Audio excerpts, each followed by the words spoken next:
to be. High heels who steals your drinks and money. Cause it's course. Yeah, yeah. What the fuck, you told me not to put them on. Guess what, you're out of luck. I choose to weigh what I feel. I'm top of the game for once, another one to blame. Don't start down. I set on fire. Oh, that we had a bittersweet desire. I burn them to erase the memory. So just like you, I'm a fool. They were not meant for me. Blah, blah, blah, blah. You can burn in hell my bittersweet desire. I'm top of the game for once, another one to blame. Don't start down. I set on fire. Oh, that we had a bittersweet desire. I burn them to erase the heart is on fire.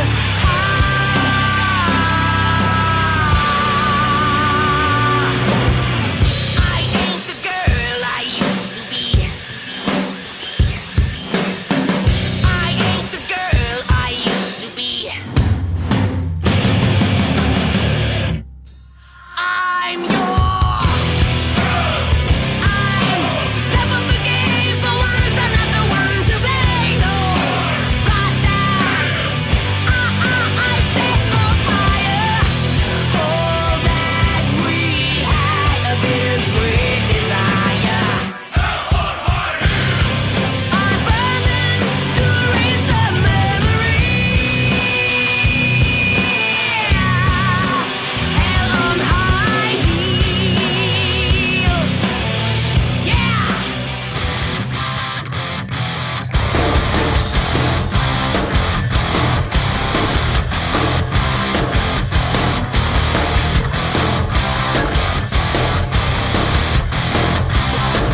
For better or worse, it doesn't matter why. 'Cause I broke my wings before I learned to fly. Like a sinner to fame, I was drawn to you, and it felt like I was running. 1960, at 8 p.m. in Buenos Aires, a man stepped off a bus. It was dark outside. He turned on his flashlight and headed toward home. At that very moment, someone called out to him in Spanish, "Un momentito, señor." The man turned around and instantly several individuals grabbed him using a pain-hold technique, shoved him into a car, gagged his mouth, put dark sunglasses on his face, pulled a hood over his head, and drove off in an unknown direction. For nearly a week, his whereabouts remained a mystery. On May 19th, a group of pilots from the Israeli airline El Al arrived at Buenos Aires airport. They were escorting a sick colleague, holding him up as he could barely walk. He was in terrible condition and needed surgery that could only be done in Israel. The pilots boarded the plane with their ailing comrade and took off for Israel. The calendar read May 21st, 1960.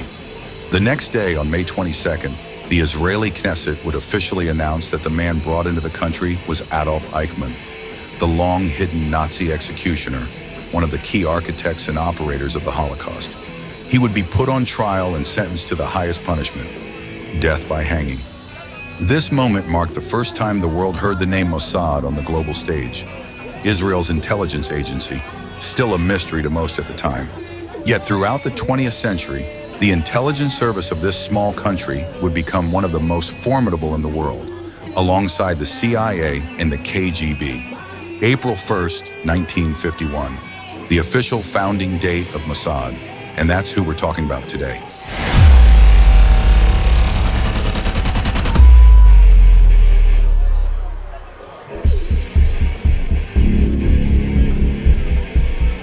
The Eichmann case is one of Mossad's most iconic operations, and we wouldn't know any real details about it until 2007. That year, for the first time, the full list of agents involved in the operation was declassified. The story of Peter Malkin would be told, the man who would later write the book Eichmann in My Hands. That was Mossad's first big high-profile mission. Mossad was created almost immediately after the founding of the State of Israel. This is, of course, a story that deserves its own full episode. But let's briefly set the historical and geopolitical stage. World War II had ended, and the territory that would become Israel was still under British mandate control. Eventually, Britain relinquished the mandate, and the State of Israel was born, surrounded on all sides by hostile neighbors, a ring of Arab states. Why that happened and how everyone became enemies, that's a separate story, which we'll probably cover someday. But the fact remains, Israel was encircled by enemies. It had to defend itself. The country wasn't completely isolated, but at the time it had almost no allies, nothing like the international support it has today. To protect itself, Israel established 3 specialized intelligence services, Amman, Shin Bet, and Mossad. And soon Mossad moved to center stage. On December 13, 1949, Israeli Prime Minister David Ben-Gurion signed a classified document calling for the unification of the 3 agencies into one. That was the beginning of what would become one of the most effective intelligence services in the world. April 1st, 1951 is considered the official founding date of Mossad. Today we know a lot about its brilliant operations and about its failures. We know that it's a massive organization with a huge budget and a large number of personnel. But it wasn't always that way. In fact, until the 1960s, even the word Mossad was banned from being published publicly.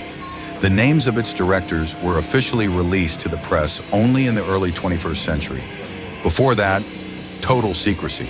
So when we throw around numbers about the agency's size or its budget, we can't claim 100% certainty. The figures we have come from leaks and press reports. And yet it all started with a tiny office, with just 15 staff members. At the time, Mossad didn't even have its own field agents. No operatives to carry out arrests or missions. For that, they had to rely on military officers brought in from the outside. The first head of Mossad was a man named Reuven Shiloh. It was he who laid down the foundational principles of how the agency would operate. One of his key quotes was, "The Arabs are the #1 enemy of the Jewish community, and we must place our own agents in Arab society. Mossad's operations must not be limited to Palestine. We must act wherever we are capable of acting." And with that statement, the story of Mossad truly begins. Shiloh was a solid organizer, but according to his contemporaries and intelligence historians, he wasn't considered a strong leader. Nonetheless, he headed Mossad for an entire year. The agency's true ascent began with his successor, Isser Harel. Born Israel, Nathanovich Halperin, he came from Vitebsk in the Russian Empire. When the revolution broke out, his family fled to Daugavpils and eventually moved to Israel. In the Jewish self-defense units, he quickly proved himself as a sharp and capable figure, and in time, he was appointed as director of Mossad. His name would later be tied to a long list of Mossad's legendary successes. He became known as a responsible, meticulous, and work-obsessed man.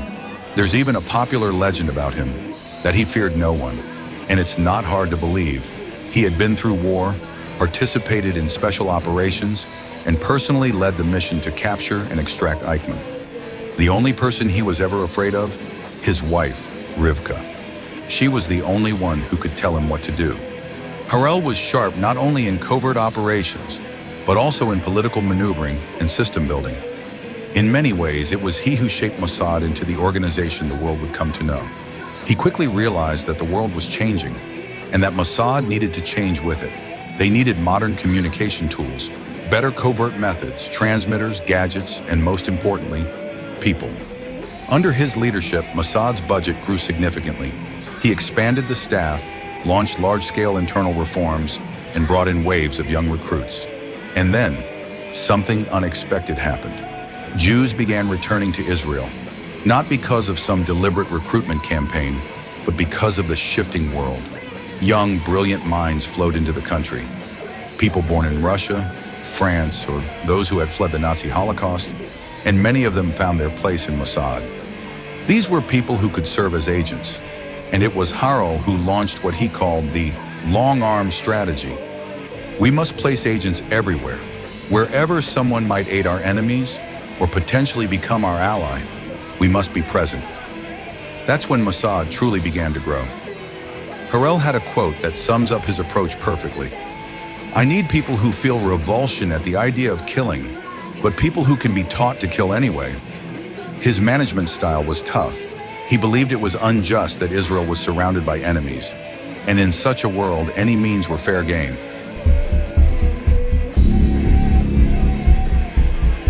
Let's return to the story we started with, the capture of Adolf Eichmann, an SS officer personally responsible for mass executions, not only of Jews but also of other ethnic groups, though primarily Jews. He would later be tried in Israel for these crimes. Eichmann oversaw operations in the Soviet Union and Poland during the war. After the war, many Nazis escaped. Not all were brought before the Nuremberg trials. If you're interested in that subject, let us know in the comments. We might do a separate episode. Eichmann was one of those who managed to disappear. He had an SS tattoo, which was hard to hide, but still managed to obtain fake documents. He claimed, yes, I was in the SS, but just a low-level officer. For some time, he hid out in Germany, worked as a lumberjack, divorced his wife, and vanished. In reality, he fled along what were known as the rat lines, secret escape routes, and made his way to Argentina. There, he assumed a new identity and reunited with his wife. He lived quietly, safely, unbothered. Then, sometime in the early 1960s, a German man living in Argentina, a former concentration camp prisoner, overheard something. He was nearly blind by then, but he heard that his daughter, who was socializing with other Germans in the local émigré scene, was dating a young man who proudly said, "My father served the Reich honorably." The man, who had been following news about Nazi hunters, immediately suspected this could be Eichmann. He asked his daughter for more details, and it only confirmed his fears. He wrote to the Attorney General in one of the German federal states, Eichmann's home region, reporting his discovery. There was no reply. We don't know if those documents were passed on to Israeli authorities. But no one began searching for Eichmann, so the man took the next step. He went to the Israeli embassy and told them, flat out, that's him. Eichmann is here. I'm 100% sure. Mossad sent an agent to investigate.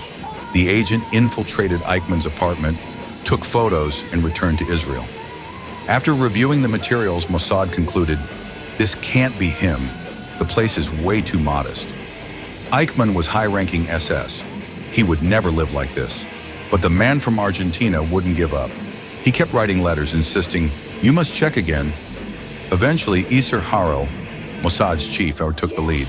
Something told him the man might be right. A team was assembled. Around 10 agents flew to Buenos Aires. They tracked Eichmann's entire daily routine, where he went, who he met, what newspapers he bought, when and where he ate. This level of detail, this patience, would become Mossad's signature. Many of their operations would take years to prepare. They followed him, confirmed his patterns. His identity was confirmed, but the operation hit an unexpected snag. For 7 days, the agents held him in hiding, unsure how to get him out of Argentina. The head of the operation kept changing meeting points with the team, mostly in random cafes. The final briefing took place in an airport coffee shop, total secrecy. And finally, a plan. They'd smuggle Eichmann out, posing him as a sick El Al pilot.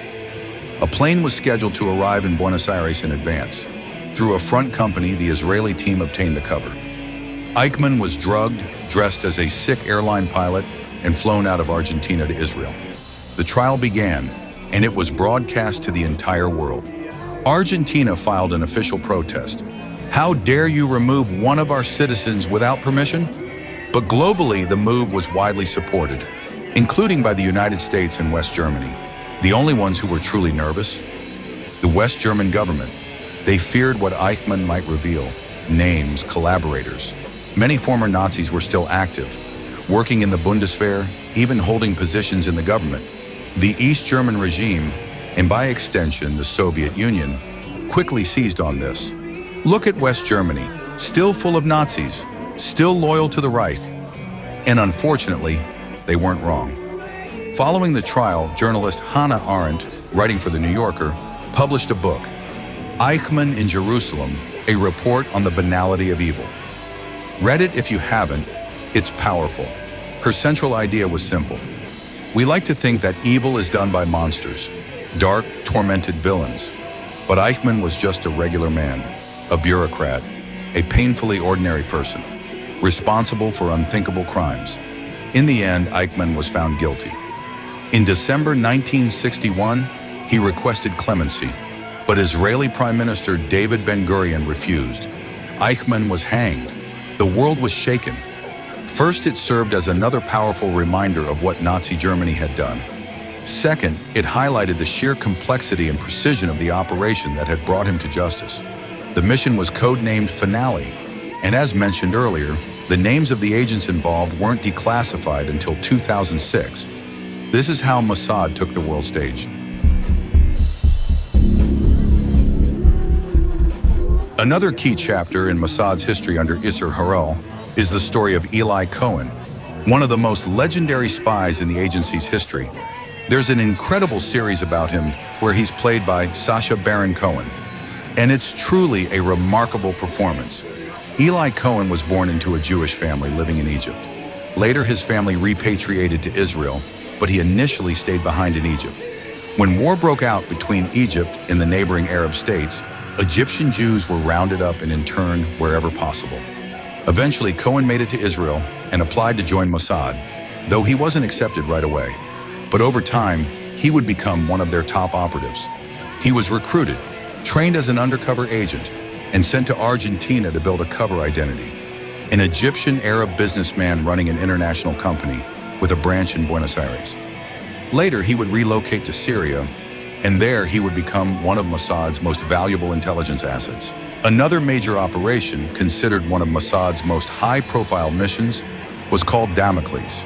This marked the final phase of Harel's tenure. Mossad's agents discovered that Egypt was developing long-range missiles, capable of reaching Israeli territory. The obvious question, who was building them? At first, suspicion fell on the Soviet Union, Egypt's ally at the time, but soon it became clear the Soviets had nothing to do with it. The engineers building the missiles were Germans, the same ones who had worked on the V-2 rockets for Hitler. They had set up a front company in Munich and were recruiting out-of-work experts, then shipping them to Egypt to work at a secret facility called Factory 333. Harel launched Operation Damocles, aimed at neutralizing this threat. But here things got political. Israel notified the West German government, "Your citizens, many of them former Nazi collaborators, are now building missiles for Egypt." West Germany responded by saying they would recall the engineers. Meanwhile, diplomatic ties between Israel and West Germany were improving. The Israeli Prime Minister instructed Mossad to hold off on the operation, trusting that diplomacy would resolve the issue. But Mossad had different intel. According to their sources, no one had been recalled. The engineers were still working, and so Harel launched the operation anyway, on his own initiative. This was the first time Mossad used letter bombs, mailed directly to the German engineers in Egypt. When opened, the letters exploded, causing serious injuries. In one case, a letter was mistakenly left with a secretary. It had been intended for her boss. Despite the complications, Mossad agents systematically eliminated the engineers. They dismantled the technical brainpower behind Egypt's missile program. Factory 333 was left leaderless. From Mossad's perspective, the operation was a clear success. But for Harel, the consequences were personal. He had disobeyed direct political orders. As a result, he was removed from his position. In 1963, Isser Harel stepped down. He was succeeded by Meir Amit, and with him began a new chapter for Mossad. It was the dawn of modernization. Remember, this was 1963. And even then, Mossad understood the future depended on technology, and they needed it fast. The first step was computerization. Second, strategic planning. Third, were establishing legal and illegal outposts abroad. Mossad expanded into Indonesia, India, and Singapore, and eventually, even as far as New Zealand. Wherever they could reach, they built networks of agents. But let's return to the story of Eli Cohen, because his case is truly exceptional.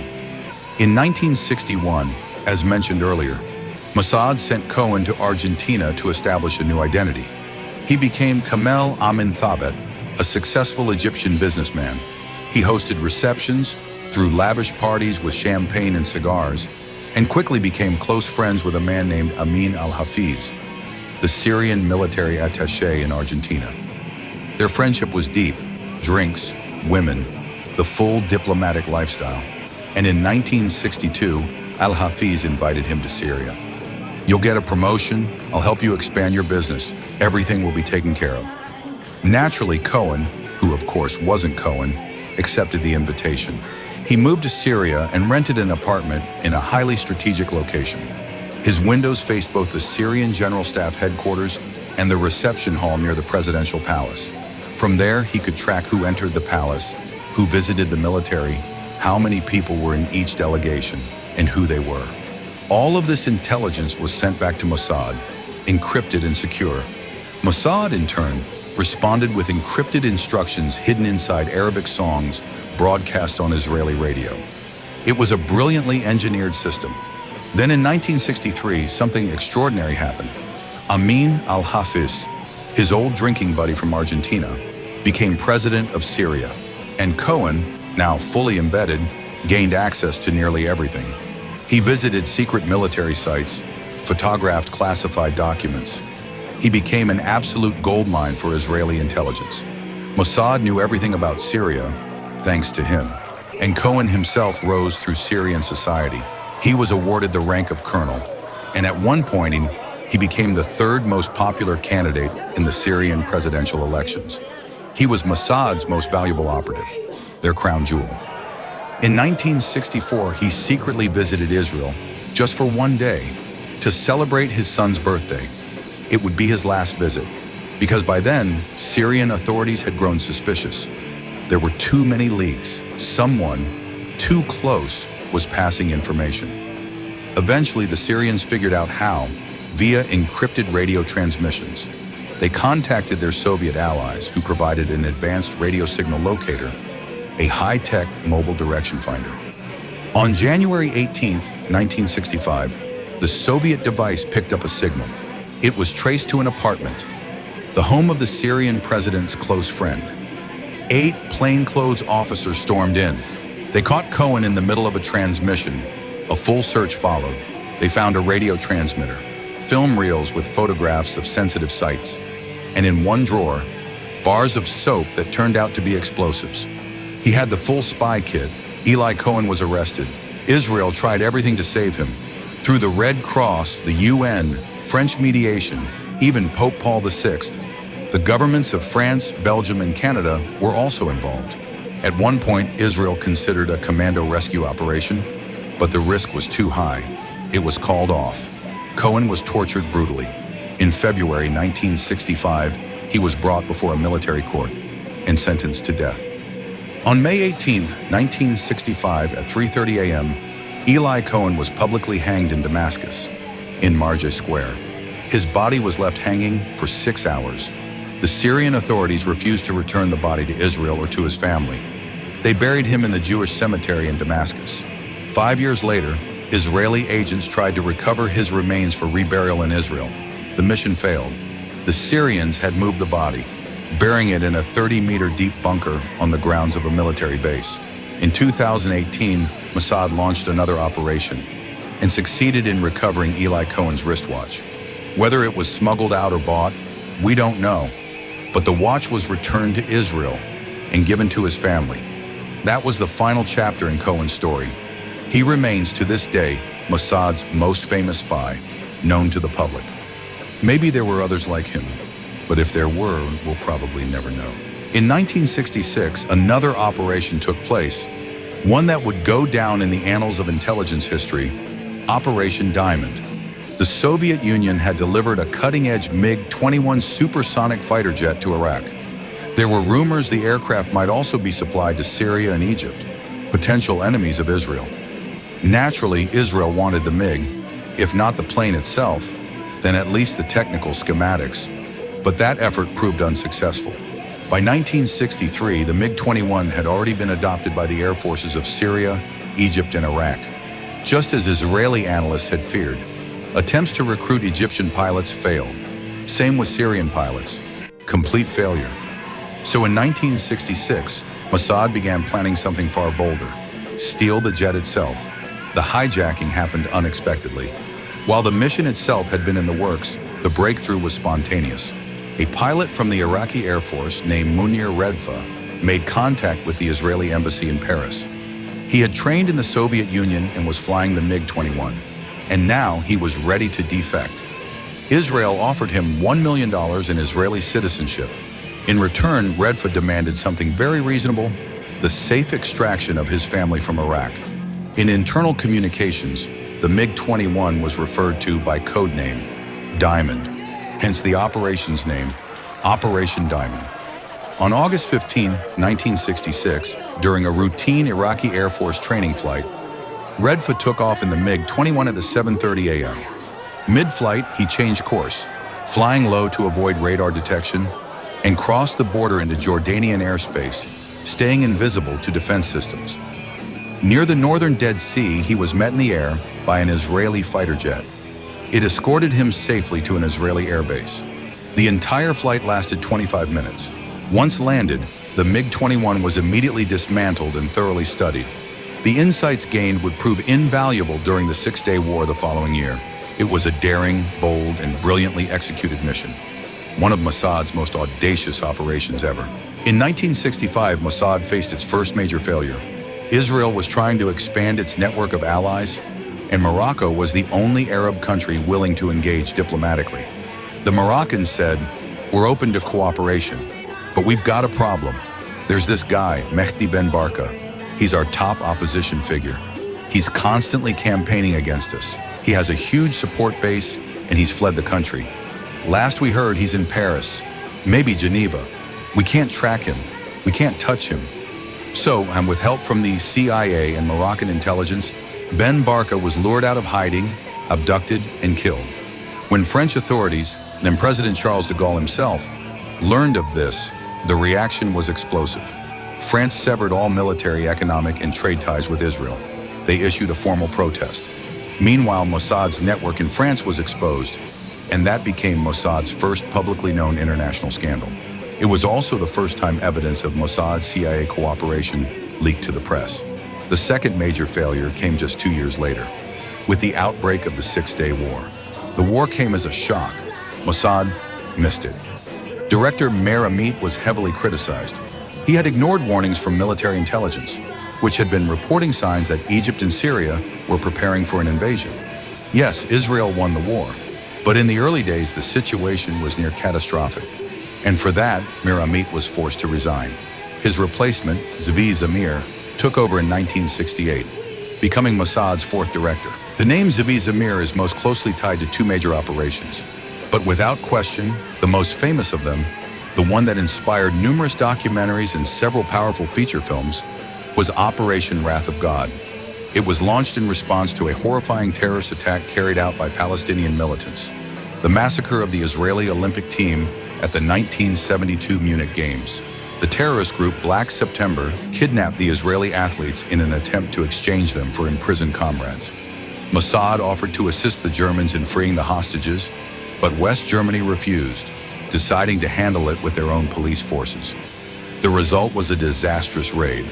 All of the hostages were killed, along with 5 of the 8 terrorists, and the 3 terrorists who were captured, they were released just weeks later after Lufthansa Flight 615 was hijacked, and the hijackers demanded their freedom. That after the Munich massacre, Israeli Prime Minister Golda Meir stood before the Knesset and declared, "Israel will pursue the terrorists wherever they are, with all the power and means our people can muster." She called in Zvi Zamir, head of Mossad, and simply said, "Call your boys." And the boys went to work. They launched Operation Wrath of God. By 1973, just a year after the Munich attack, 13 out of the 17 men who had planned, financed, and orchestrated the massacre were dead. The operations were bold, even theatrical. One terrorist was killed by a bomb hidden inside a hotel room telephone. When he answered the call, the device exploded. Killings took place in multiple countries: France, Greece, Cyprus, and one of the most daring missions happened in Beirut. In that operation, Mossad agents landed on the beach undercover. Rental cars, booked through a fake travel agency, were waiting for them. They drove through the city, headed to safe houses used by the Palestine Liberation Front. They shot everyone inside, then moved on to the next target, the group's command center, and eliminated everyone there too. Afterward, the agents returned to the beach, got back into their boats, and vanished into the sea. That entire operation, including the Beirut raid, was planned by a woman, one of Mossad's most valuable operatives. Wrath of God was not a silent mission. These were deliberate, public executions. Details of the hits were leaked to the press, carefully, strategically.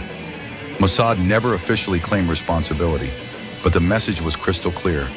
It was us. We will find you, and no one walks away alive. That phrase, no negotiations with terrorists, is an Israeli mantra, and Wrath of God was its most brutal embodiment. You kill our people, we kill you. No discussions, no compromises. Another legendary mission took place in 1972, known as Operation Isotope 1. Once again, the perpetrators were members of Black September, the same Palestinian militant group behind the Munich massacre. It was May 8, 1972. A Boeing 707 was flying the route Brussels, Vienna, Tel Aviv. 4 terrorists, 2 men and 2 women traveling on forged documents, boarded the plane. Shortly after takeoff, the group's leader, Abu Sneina, stormed the cockpit. The pilot announced the hijacking. The hijackers' demands: the plane must land on Israeli soil, the release of 315 Palestinian prisoners within 24 hours, a payment of $1 million, a guaranteed escape route. Israel agreed to everything. Negotiations began. The hijackers received food, open communication, and constant contact. They never once heard the word no. Eventually, Red Cross personnel and technical maintenance crews were allowed aboard. The hijackers were told the plane needed to be checked. It couldn't take off due to technical issues. But the technicians weren't technicians at all. They were Mossad agents. The operation was under Mossad command. One of the operatives, who personally shot the hijackers' leader, was Danny Yatam, who would later become head of Mossad himself. The agents stormed the plane. They opened fire, killing the terrorists. The final hijacker tried to hide in the lavatory. It didn't help. He was killed through the door. In the midst of the chaos, one operative, Uzi Dayan, who would later lead Israel's National Security Council, did the unthinkable. He snatched a live grenade out of a female hijacker's hand. The operation was a flawless success. Among the participants was another young operative, Benjamin Netanyahu. Yes, that Netanyahu. Operation Isotope 1 became a textbook case for hostage rescue, studied and admired worldwide. And just to give you a sense of how fast and precise it was, the entire takedown, from breach to final shot, lasted 90 seconds. In the 1970s and 80s, Mossad oversaw 2 operations that became the stuff of legend. One of them, conducted in coordination with Israeli Special Forces, was Operation Entebbe. On June 27, 1976, militants from the Popular Front for the Liberation of Palestine and revolutionary cells hijacked an Air France Airbus en route from Tel Aviv to Athens to Paris. Soon after takeoff, the hijackers stormed the cockpit and ordered the pilots to fly to Uganda. At that time, Uganda was ruled by Idi Amin, a brutal dictator known for his support of the Palestinians and his hatred of Jews. The plane was forced to land at Entebbe Airport near Uganda's capital, Kampala. There were 260 people on board. Once on the ground, the hostages were separated into 2 groups. One, Israeli citizens and Jews. The other, non-Israelis and non-Jews, who were later released after negotiations with Germany, France, Switzerland, and the UK. But the Jewish passengers remained captive. The hijackers demanded the release of Palestinian prisoners held in Israeli jails. Israel began diplomatic negotiations, with the help of international organizations, to try and secure the hostages' release. But as we would later learn, Thanks to declassified documents in 2010, Mossad had been planning a military rescue all along. The negotiations? A distraction. But how do you stage a rescue mission in Uganda? 4,000 kilometers away? Israel didn't have aircraft with that kind of range. No mid-air refueling available. And the countries surrounding Uganda were hostile. They would never allow Israeli jets to land or refuel. So Mossad turned to Kenya, the only plausible launch point, and negotiations began. While the IDF, Israel Defense Forces, drew up the combat plan, Mossad agents were tasked with gathering intelligence. How many hijackers were in the terminal? What weapons did they have? Where were the hostages being held? Thanks to Mossad's fieldwork, they built a full picture. And then, the operation began. Multiple aircraft took off, flying across the Egyptian airspace near Sharm el-Sheikh, then dipped to an altitude of just 30 meters to evade radar detection from Saudi Arabia, Egypt, and Syria. They turned southeast toward Nairobi, Kenya, and landed to refuel. Then came the assault. The challenge? On the tarmac were 50 fighter jets, MiG-17s and MiG-21s, that could be used to pursue the Israelis if things went wrong. 2 Boeing 707s accompanied the C-130. Hercules aircraft. One carried a field hospital and landed at Nairobi's Jomo Kenyatta Airport. The other served as a command center, circling overhead throughout the mission. At 11 p.m., Israeli forces landed at Entebbe. Loading doors had been opened mid-air for speed. A convoy of Land Rovers and a black Mercedes rolled off the ramp. A fake motorcade meant to trick Ugandan guards into thinking Idi Amin himself was arriving. But 2 soldiers on duty remembered. Amin had recently switched to a white Mercedes. They demanded the convoy stop. The commandos silently took them down using suppressed pistols, but one of the guards survived, and a commando quickly finished him off with a rifle to prevent alarm. Fearing the hijackers would notice something was wrong, the team rushed the terminal. They jumped from their vehicles and stormed the building. Before firing, they shouted in Hebrew and English, "Get down! Get down! We are Israeli soldiers!" The firefight inside lasted just 1 minute and 45 seconds. Meanwhile, more C-130s landed. Armored vehicles rolled out to secure the perimeter, fend off potential Ugandan retaliation, and destroy the MiG fighters on the runway to prevent any chase. An hour after the raid began, the first plane carrying freed hostages took off for Nairobi. 42 minutes later, the last aircraft left Ugandan airspace. According to participants, the plan was 2% preparation and 98% improvisation, because nothing like this had ever been done before. The numbers are staggering.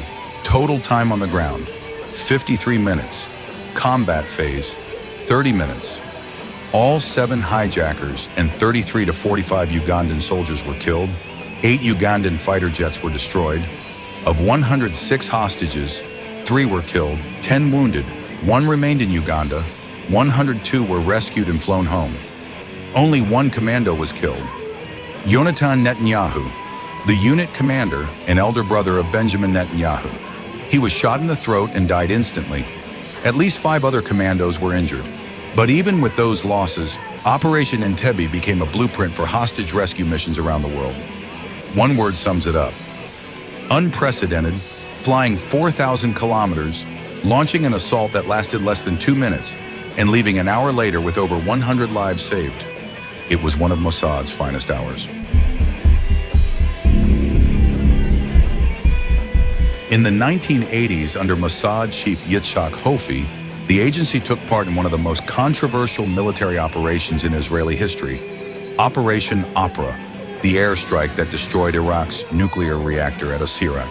The reactor was believed to be part of a covert nuclear weapons program, and while the Israeli Air Force carried out the actual attack, it was Mossad that tracked the progress of Iraq's program for years. Ironically, Hofi opposed the operation. He believed a direct aerial strike was too risky, but the Israeli government overruled him. On June 7, 1981, Israeli fighter jets flew into Iraq and obliterated the reactor before it could go live. A year later, Nahum Admoni became Mossad's new director, 1982 to 1989. Under his leadership, Mossad carried out the assassination of Abu Jihad. the deputy of Yasser Arafat and a key military strategist for the Palestinian Liberation Organization. In the mid-80s, Mossad faced a major public scandal. An Israeli nuclear technician named Mordechai Vanunu became disillusioned with the state and revealed to a foreign journalist that Israel was secretly building nuclear weapons. Vanunu leaked photos and insider knowledge, something Israel had never officially acknowledged, to the global press. Panicking, Mossad launched a covert operation to track him down. Vanunu had fled the country and disappeared until he met a stunning woman in Rome who seemed to idolize him. They had a passionate whirlwind affair, and she listened intently to every word of his truth. She was, of course, a Mossad agent. When Vanunu let his guard down, he was abducted in Rome, smuggled back to Israel, and imprisoned. He served 18 years, was released in 2005, and is still barred from using the internet, phones, or leaving the country. He writes books, wins human rights awards, and is hailed by some as a martyr of free speech, while others see him as a traitor. In 1984, Ethiopia was gripped by civil war and famine. Thousands of Ethiopian Jews were trapped in dire conditions, and the Israeli government, with Mossad at the helm, launched a massive covert evacuation. The result was Operation Moses, a logistical masterstroke. Using rented barges, disguised aircraft, and fake travel agencies, Mossad smuggled more than 17,000 Ethiopian Jews out of the country and into Israel between 1984 and 1985. It remains one of the most humanitarian and daring operations in Mossad's history. Starting in the 1990s, less and less information about Mossad made it to the press. Some claim the agency simply lost its edge. Others believe the world itself had changed. But the most likely explanation? We'll only learn about Mossad's operations from the 90s decades later. For now, most of what we know are the failures. In the early 90s, Mossad attempted to bug the Iranian embassy in Nicosia, Cyprus, but their agents were caught red-handed. They were later returned to Israel after quiet negotiations. Then in 1997 came a much bigger fiasco. Mossad tried to assassinate Hamas leader Khalid Mashal in Amman, Jordan. Agents approached him on the street and injected poison into his ear. But the operation went sideways. They were caught. The king of Jordan demanded that Israel hand over the antidote in exchange for the agent's release. Israel complied, sending the antidote, and Mossad got its agents back. Let's talk about the women. You've already met one. The woman behind the honey trap that brought Mordechai Vanunu back to Israel. Known to the world as Cindy, her real name was Cheryl Ben-Tov. An elegant blonde, she met Vanunu in a London park. A week-long whirlwind romance followed. Cindy, ever so casually, said she'd always wanted to see Rome. Vanunu couldn't say no. The moment they landed in Italy, Mossad agents grabbed him, and he was smuggled onto a cargo ship bound for Israel, where he would stand trial. But Cheryl wasn't the only legend.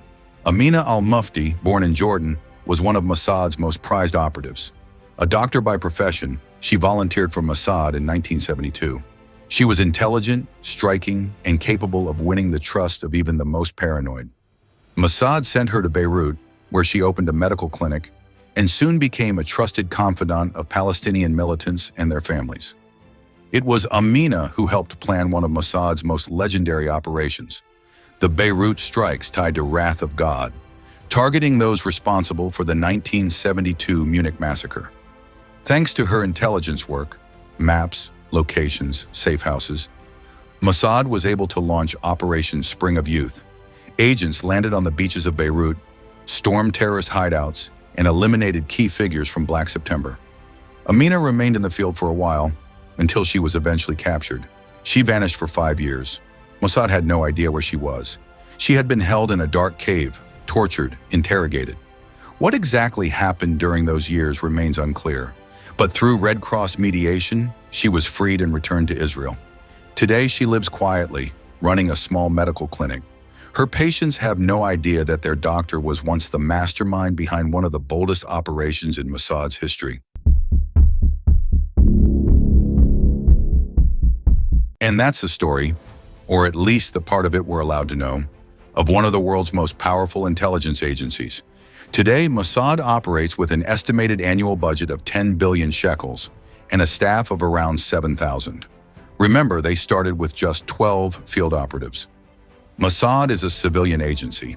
There are no military ranks, but every single operative is a veteran of the Israeli Defense Forces. Until the 1960s, even the name Mossad was forbidden from appearing in any official publication. Until the late 1990s, the director's identity was kept entirely secret. Today, Mossad has a public website, a museum, and a brand that echoes around the world. But despite the modern makeover, one thing hasn't changed. Mossad reports directly to the Prime Minister. It's not governed by law. There is no oversight committee, no international watchdog, just a network of agents with a license to do whatever it takes, answering only to the very top. So yes, the world still has its real-life 007s.